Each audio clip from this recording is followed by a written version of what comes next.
Olá pessoal, meu nome é Santiago. Estamos aqui hoje para um bate-papo com o professor e advogado Paulo Sérgio. Doutor, surgiu a seguinte dúvida hoje. Um comprador de imóvel, seja ele uma casa ou um ponto comercial, ao adquirir o imóvel, encontrou lá inquilinos alugando essa sala ou esta casa por um período prolongado de 5, 10 anos. Como ele deve proceder para poder usar essa sala, tendo que respeitar o que rezava o contrato? Essa é uma questão interessante, Santiago, porque qual é o problema? Proprietário, doido para usar o imóvel, paga muitas vezes um valor muito caro, e a intenção de quem compra o imóvel, claro, é usar. Mas o que que faz, né, pelo que eu entendi da pergunta, o que que faz esse proprietário, novo proprietário que comprou o imóvel agora, considerando que esse imóvel já estava alugado antes? A dúvida é essa, né? Saber se ele pode tomar posse do imóvel imediato ou não, é isso? Isso, correto. Ele comprou o imóvel e lá já estaria inquilinos. Então temos aí uma relação entre três pessoas, né, que aconteceu. O comprador do imóvel, que quer tomar o imóvel, o vendedor do imóvel, que alugou esse imóvel antes para os inquilinos que hoje estão lá, né? Sim. E os inquilinos que querem ficar ali dentro do imóvel.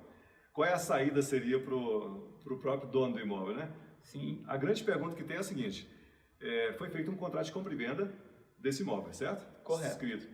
Nesse contrato de compra e venda teria ali uma cláusula dando uma prévia ciência ao comprador desse imóvel? Ele já sabia que o imóvel estava alugado? No contrato, sim. Existia uma cláusula que falava que os inquilinos já estavam, né, nessa sala. Que já existia um contrato de locação, né? Isso. Certo. Aí vem a outra grande pergunta que a gente tem que saber verificar.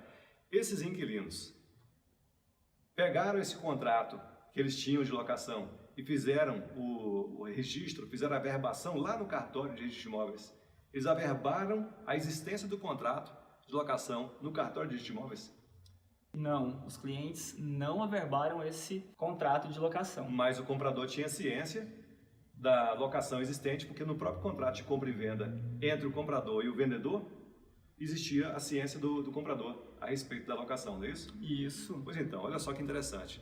Nós temos um caso recente, que foi julgado pelo STJ, Superior Tribunal de Justiça, em que analisou uma situação muito parecida com essa. O proprietário, né, essa pessoa que adquiriu o imóvel, pagou um valor substancial pelo imóvel e no contrato realmente ele ficou ciente. Ficou ciente de que existia um contrato de locação desse mesmo imóvel que ele comprou. Ele, insatisfeito com a resposta que os inquilinos deram, disseram que não iriam sair. Era um contrato de tempo prolongado, 10 anos. Olha só, 10 anos, Santiago. Muita coisa. E ele falou, poxa, paguei uma grana no imóvel, vou ter que esperar 10 anos para retomar? Tem lógica. Propôs uma ação de quê? Propôs uma ação de despejo. Propôs uma ação de despejo, foi no Rio de Janeiro. E olha só que detalhe. O juiz julgou improcedente o pedido de despejo porque considerou o contrato de compra e venda que esse comprador teve com o vendedor, onde ele se dava por ciente da existência da locação. Improcedente o pedido, por causa disso. Mas o detalhe, o juiz informou que mesmo não tendo sido feita a averbação do contrato de locação na matrícula do imóvel, ele não iria dar o direito de despejo para o comprador. O dono do imóvel, não satisfeito, claro, interpôs o recurso de apelação contra a sentença do juiz carioca, e essa apelação foi para o Tribunal de Justiça do Rio de Janeiro, e o Tribunal de Justiça do Rio de Janeiro fez o quê? Manteve a sentença. Os desembargadores do Tribunal de Justiça do Rio de Janeiro mantiveram a sentença, entendendo que a sentença estava correta, que mesmo que não tivesse sido feita a averbação do contrato de locação pelos inquilinos na matrícula do imóvel, como o comprador tinha dado ciência da existência dessa locação, ele não teria direito à retomada do imóvel antes do vencimento do contrato, ou seja, ele teria que esperar os 10 anos de aluguel vencerem. Essa pessoa foi para alguma instância superior? Com certeza. O proprietário não descansou, não. O proprietário perdeu na primeira instância a ação de despejo, perdeu na segunda instância e, não satisfeito, interpôs recurso especial para o STJ. O STJ entendeu o seguinte, que como esse contrato de locação de imóveis não havia sido registrado na matrícula do imóvel, os inquilinos não tinham direito de permanecer no imóvel não tinham direito de esperar o período de 10 anos para desocupar o imóvel.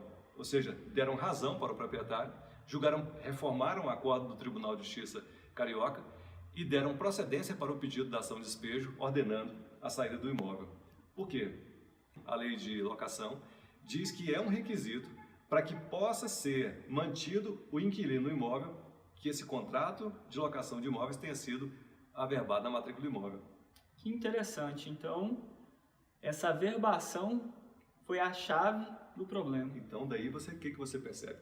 Que toda pessoa que pretende uma segurança na sua locação, caso o imóvel seja vendido, tem que fazer a averbação do contrato de locação junto à matrícula do imóvel. O procedimento não é tão barato, tem um valor considerável, mas é muito mais barato do que você enfrentar uma situação dessa, de o imóvel ser vendido, o proprietário pedir o despejo dos inquilinos e que terão que sair do imóvel por falta dessa averbação do contrato de locação na matrícula do imóvel, ok? Ok. Dúvida sanada. Muito obrigado, Dr. Paulo Sérgio. Beleza, pessoal? Até o próximo vídeo.